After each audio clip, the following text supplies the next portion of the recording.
Apple is moving into new territory.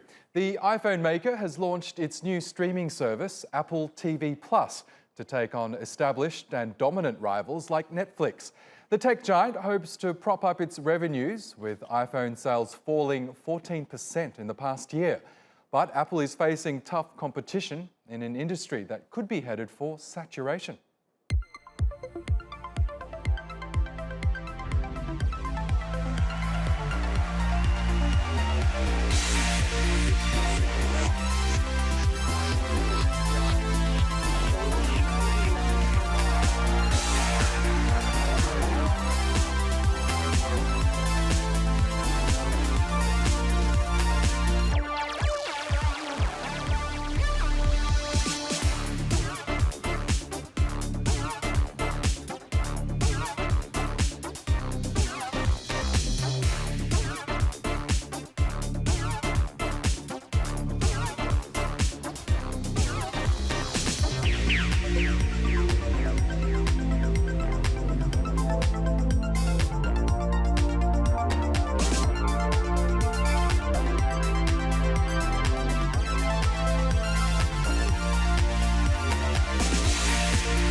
Why are we so interested in morning shows? Because they're fascinating.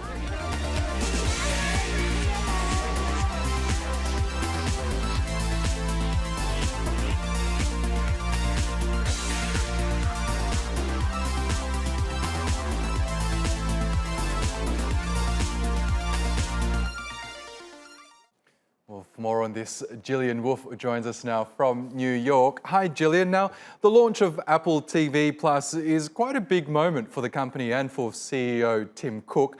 How has its foray into the so-called streaming wars been received?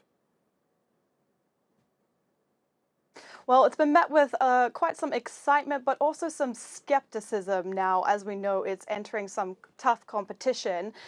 It's going to cost $4.99 a month for the streaming service, and Apple already has so many people hooked up to its gadgets around the world. It's planning to launch in over 100 countries and regions around the world, and people that have already got they've already got products with Apple, whether it's their iPhone, it's their iPad, it's a MacBook, or an iPod, they will receive the streaming service for free for the first year. Now, with this $4.99 a month, comes with it some original programming, and Apple has already put in reportedly billions of dollars into this launch. It was very excited about it, as you showed the infamous event that it holds every spring, every year, where it launches new gadgets. This year was different. It didn't launch a new gadget or announce, new programming. Instead, it focused solely on this streaming service that was coming out.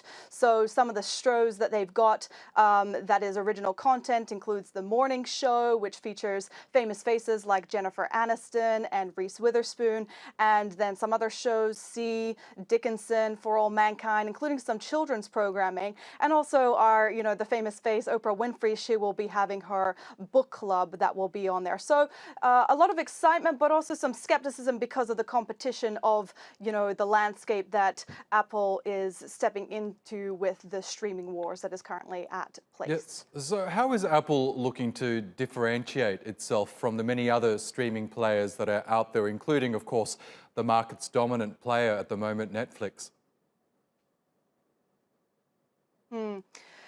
Well, Apple does have some of its original content that it's going to be pushing, and as you know, Apple isn't known for its media content that it produces. It's known more for its gadgets. It's known for its Apple products, its Apple iPhone, its iPod, its iPad. So it's launching into a new space here. So to differentiate itself, it's creating new content, as with the shows that I mentioned with Jennifer Aniston and Reese Witherspoon.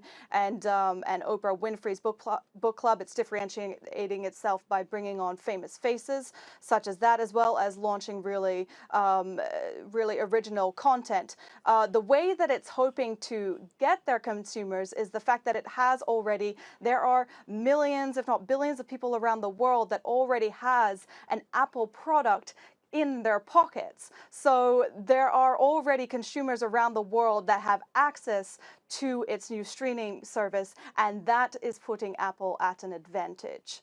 Now, the next big player to enter the streaming wars, as we know, is Disney in a couple of weeks' time. What can we expect from their debut? That's correct. Yes. So Disney is launching in less than 2 weeks' time. It'll launch on November 12th. And so obviously we have all the famous Disney shows that they have. They've also got so they will be priced at $6.99 for their original content, and they will also be using their Disney movies, as well as their Marvel movies and Pixar, as well as their Star Wars franchises. So that puts Disney also at an advantage because it's already known for generations here in America and around the world for its content. So it definitely heats up the competition. And not to mention then also we've got Warner Media's HBO Max that will be launching next year as well in May. So and that will be at around $15. That will arrive in May 2020. So it's just really heating up the competition here. It sure is. Jillian Wolf in New York, thank you so much for that update.